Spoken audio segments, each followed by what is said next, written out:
my name is Aaron and this is Sync Media Productions. And today we're coming at you with another game review. This time we're going to be tackling God of War. Now the God of War series is nothing that's of a surprise to anybody who's been playing the Sony Interactive games for quite some time, as I have. And I have come to truly love and embrace this series as an entirety. I love Kratos as a character, even though he's not always the best guy in the room to be around with. I am not catching that dude in any dark alleys whatsoever.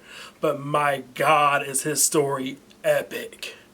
Now, of course, I'm not talking about the original game series, because the original titles of the series was started way back on 2005 when it hit the PlayStation 2, and from there it's released 3 main games in the series and a couple of other spin-off games on the various other platforms of the PlayStation stores and networks and entertainment consoles. But now I'm talking about the iteration that has been reborn on the PlayStation 4, as it's taken Kratos out of the Greek mythology and slammed him into the hard-hitting environment of Norse mythology. Now, to understand the story of Kratos and where he's at right now, you have to first understand where he came from. The first 3 installments and a couple other games in the series had Kratos as a mortal man who was lost on his realms, as he's already been destroyed and devastated in his army, and had to set aside his pride to try and ask for the gods to grant him power and vengeance against his hated enemies during his war in ancient Greece. Well, from that point, Kratos, of course, learns that that wasn't probably what he truly needed, as unfortunately the god Ares had tricked him and then got him to kill his entire family. Wow, what a bummer. Well, Kratos went on a killing spree and decided to go off and kill the entire Greek pantheon. And once he was done with that by God of War 3, he decided, you know what, I'm out, I'm going to go somewhere else. And that's where he took him. It took him to Scandinavia, where now he started a new family and is left now with his only begotten son, Atreus.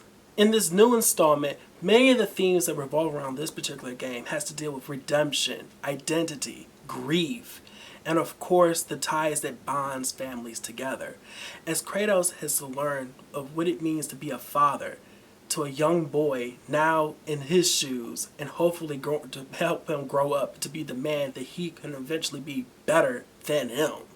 It's inherently apparent that this particular game's developer, Cory Barlog, was intimately engrossed into what the entirety of Norse mythology has to offer, as Atreus and Kratos' story beautifully intertwines with what it means to be a god in the Norse pantheon and the type of world that Vikings and individuals of that area had to deal with.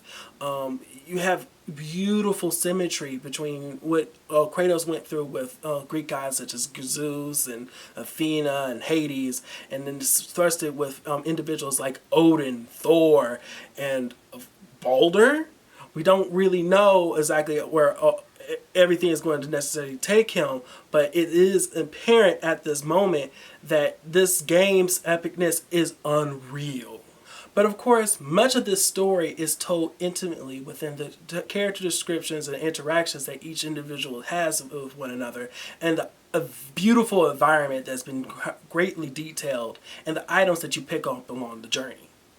One of those main items I want to necessarily put a hallmark on for this game that really strikes home what God of War on the PlayStation 4 really means is the new weapon that Kratos has at his disposal, the Leviathan Axe, which throws away the concept that originally came through with the whole Blades of Chaos and brings back a new axe-like system that is both used as a melee weapon and a puzzle solving item. It's not to say that Kratos doesn't have the Blades of Chaos in this game or other means of attacking enemies in general, but that axe is really the star of the show when it comes to combat in this game for me. Although that playing with the new axe isn't the only new concept that this particular entry in God of War has to offer. Gone is the original concept of the hack and slasher platformer that the original God of War games once were. Now it's switched over to an over-the-shoulder kind of perspective that makes the entire experience feel more intimate, and from the perspective of Kratos experiencing the world of Norse mythology all around him, right there for the player to engage with. You are also helped with the assistance of Atreus, who is able to take on commands and help you navigate the terrain and environments that God of War has to offer.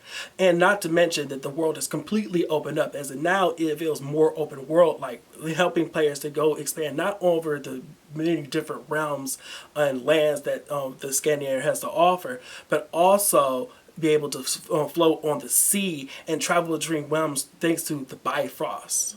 But of course, we cannot talk about God of War without talking about these epic boss fights. Now, this game doesn't have nearly as many as the original entries might have already had in previous titles, but man, are they epic in this game, and they help slam home just how powerful and courageous and terrifying the world of God of War truly is. Now, some of those bosses are taken, of course, from the traditional aspects and pages from Norse mythology, such as the Bringer of Light, Balder, and maybe a couple of individuals that are involved with Thor. You get to fight dragons in this game, or at least a huge dragon fight, and maybe a few other cool secret bosses that's sprinkled here and there. Of course, some of my favorite engagements, and probably one of the most toughest boss fights I've had to deal with in quite some time, comes from those cool Valkyrie interactions that you've experienced in this game. Man, you have not been tested until you have fought a Valkyrie. Now, one of the unique aspects to this particular game is the cool presentation that gamers are introduced with whenever they're going with Kratos' path or Atreus'. For Kratos, players might see his particular aspect as being more straightforward. It is story driven. Is a no nonsense character, so his best approach is to get the job done as quickly as possible and as efficiently as you possibly can. Whereas Atreus, his son, is inquisitive. He wants to explore. He wants to know everything he possibly can, and of course, that's usually the area that's going to get a lot of players to try and explore this beautiful landscape and this vibrant and juicy world. The music in this game is incredible. It was scored by the brilliant Bear McCreary, who you might understand from certain titles such as Godzilla, King of the Monsters, Black Sails, and of course Battlestar Galactica. This unique approach to this game's score is incredible, as it beautifully intertwines the Scandinavian Viking heritage into the beautiful intricacies of the God of War's mythos, and it comes home so well. This game is shot almost like it's done a one-shot perspective, as this game it throws away the concept of cuts from movies, as it's literally right then, right now, transitioning. You don't have to wait for a load screen to pop up. This game wants you to engage this world as it's being told and played through. I absolutely fell in love with this game. I cannot stress enough that this has been one of those few titles of games that I've completely replayed multiple times. I'm playing it again. It's that good from start to finish, and I don't feel bored going into it. I cannot wait for this game to have a sequel, and I have got to give this game an amazing score. Now, despite my feelings of this being an amazing title, this not to say that this game doesn't have its faults.